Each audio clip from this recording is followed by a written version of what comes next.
For sale, buildings across the Great Lakes that have served as beacons for sailors for decades.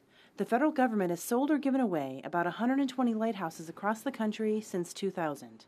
To me, this is still based on my grandparents, and I think of roots here. John Scripp was part of a volunteer group who spent about a decade working to take control and fix up the North Point Lighthouse in Milwaukee.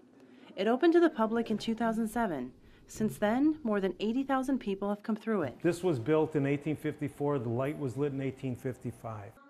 But the romanticism of lighthouses doesn't always match up with the realities of aging structures, sometimes in remote waters. Actually, when we started in the late 80s, we came out here, there was most of the rooms, and especially the ones lower, probably had 2.5 feet of bird poop that we had to shovel out. The Port Austin Lighthouse in Lake Huron had been abandoned in the 50s, left to scavengers, vandals, and gulls. Volunteers started restoring it in the mid-1980s. We all never thought more than a year or two ahead that all the projects that we had, and now here we are, 30 years later. The nonprofit that now owns it expects it will be another 3 years and more than $2 million before they can open it to the public.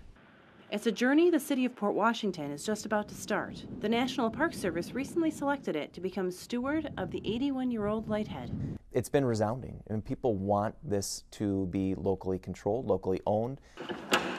The city is waiting on final approval from the U.S. General Services Administration, but plans to soon start fundraising for the expected $1.5 million in repairs, including new windows and exterior painting.